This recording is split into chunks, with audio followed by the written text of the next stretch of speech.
Премиерот Христијан Мицкоски изјави дека Македонија минатата година се нашла меѓу првите 5 европски земји по раст на бруто домашниот производ. Според него, доколку економските трендови продолжат со истото темпо и во 2026 година, земјата би можела да се најде меѓу првите 3 во Европа. Мицкоски посочи дека ваквиот раст постепено треба да се почувствува и кај граѓаните, преку подобар животен стандард и поголема куповна моќ.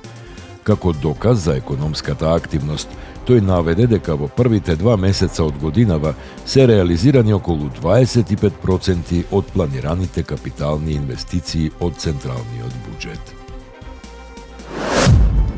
Вице-премиерот и министер за транспорт Александар Николовски најави дека решението за македонските транспортери кои патуваат во Шенген зоната ќе биде издавање долгорочни работни визи.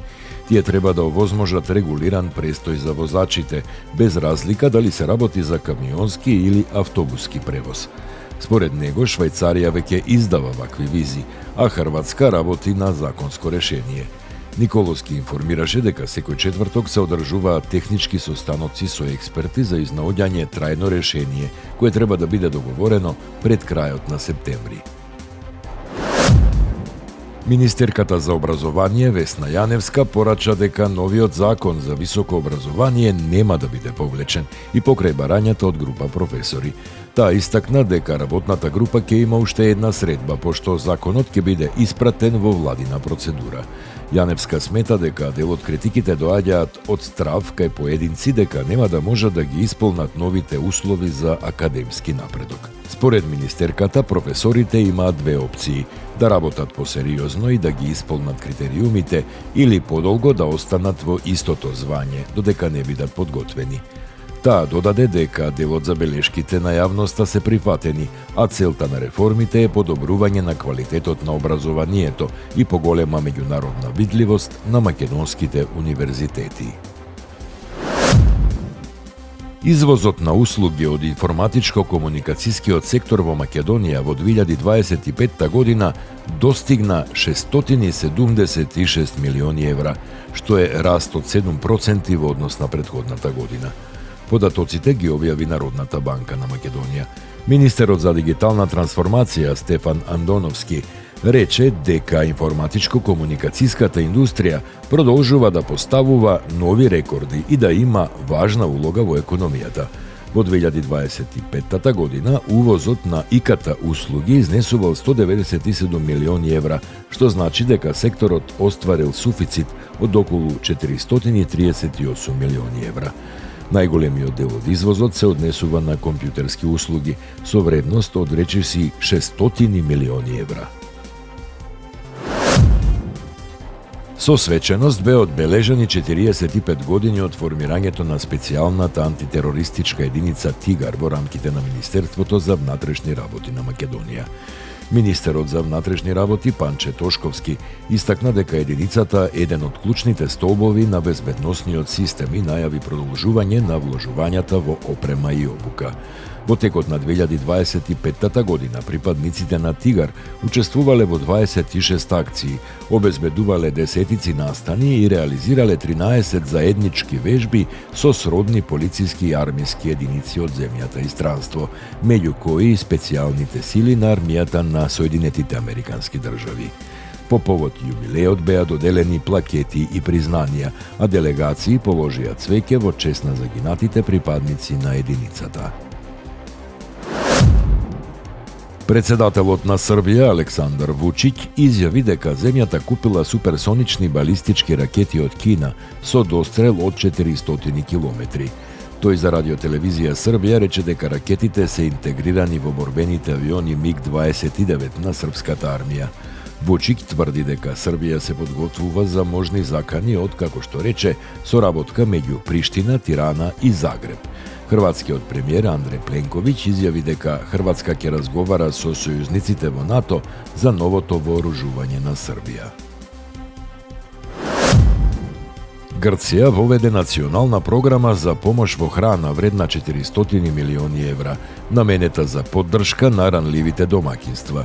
Новиот систем предвидува електронски ваучери на место од напред подготвени пакети со храна. Со ваучерите, корисниците ќе можат сами да купуваат храна и основни производи во продавниците што учествуваат во програмата.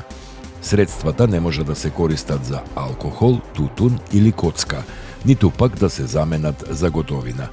Во програмата автоматски ќе бидат вклучени семејствата кои примаат минимален гарантиран приход, а социјалните служби ќе можат да додадат и други домаќинства кои се во тешка економска состојба.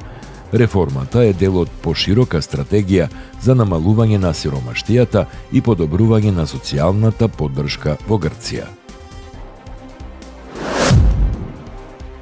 Турција соопшти дека балистичка ракета лансирана од Иран, која влегла во турскиот воздушен простор, била неутрализирана од системите за противвоздушна и ракетна одбрана на НАТО, распоредени во источниот Медитеран.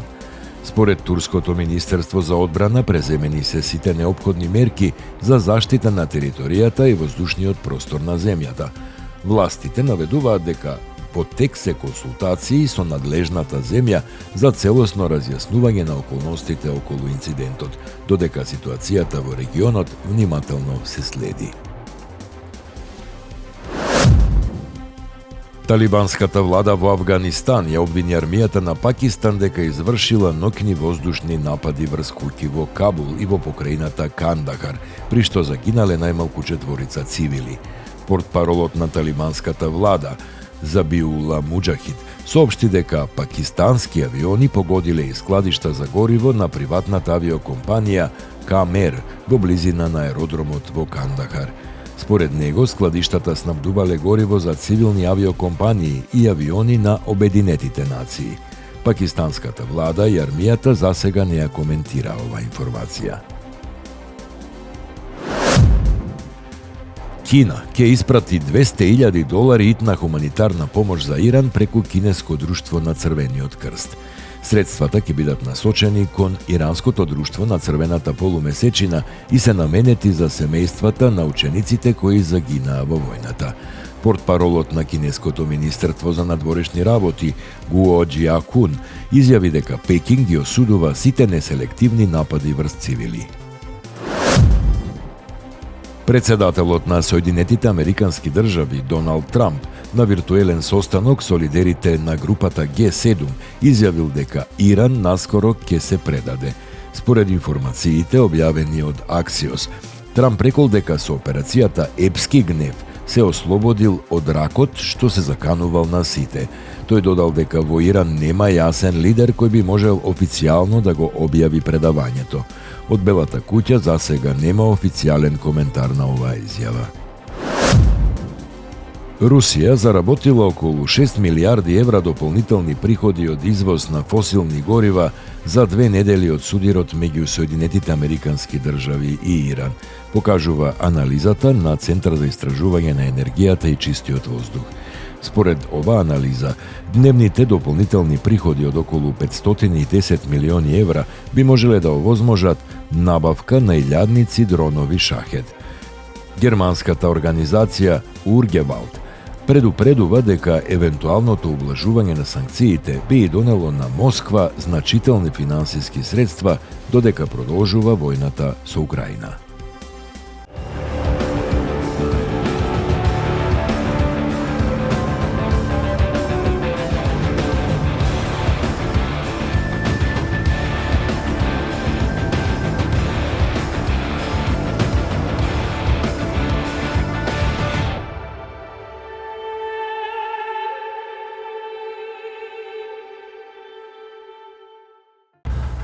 Вистина е дека Европа се соочува со сериозен пат на наталитетот, а негативен тренд силно се чувствува и во Македонија. Најновите податоци на Евростат покажуваат дека во Европската Унија во 2024 година се родиле околу 3,55 милиони бебиња, што е 3,3% помалку во споредба од претходната година. Вкупната стапка на фертилитет во Европската Унија изнесува 1,34 деца по жена, што е значително под нивото од 2,1 потребно за природната обнова на населението. Слична е состојбата во Македонија. Стапката на фертилитет во 2024 година паднала на 1,44 деца по жена, што е продолжување на негативниот тренд од изминатата деценија. Вистина е дека експертите велат дека главни причини за намалениот број новороденчиња се иселувањето на младите, намалувањето на бројот на жени во фертилна возраст и одложувањето на раѓањето на првото дете. Според податоците, просечна возраст на жените во Македонија при раѓање на првото дете денес е 27,8 години, што е значително повеќе во споредба со пред 2 децении. И покрај различните мерки за поттикнување на наталитетот, демографските прогнози покажуваат дека без сериозни промени Македонија и Европа ќе продолжат да се соочуваат со старење на населението и намалување на бројот на жители во наредните децении. Во Малта државата нуди до 25.000 евра за млади лица кои доброволно ќе се откажат од својата возачка дозвола. Мерката е наменета за граѓани до 30 години кои треба да ја предадат својата возачка и во следните 5 години да не управуваат со автомобил, за тоа што ќе добиваат до 5.000 евра годишно. Целта е да се намали бројот на автомобили на улиците, сообраќајниот метеж и загадувањето на воздухот, бидејќи возилата се еден од факторите што значително придонесуваат за лошиот квалитет на воздухот. Во Македонија пак бројките одат во спротивна насока, за нешто повеќе од една деценија бројот на регистрирани возила пораснал од околу 350.000 на речиси 700.000, а секое трето возило е регистрирано токму во Скопје. Дополнителен проблем е што над 80% од увезените автомобили се користени, а просечната старост на возилата е речиси 20 години, што значи дека голем дел од нив се и сериозни загадувачи. Па додека некои држави плаќаат луѓето да се откажат од автомобил, во Македонија изгледа дека прво треба да најдеме начин каде да ги сместиме сите, особено во Скопје, каде што улиците одамна се претесни за огромниот број на возила.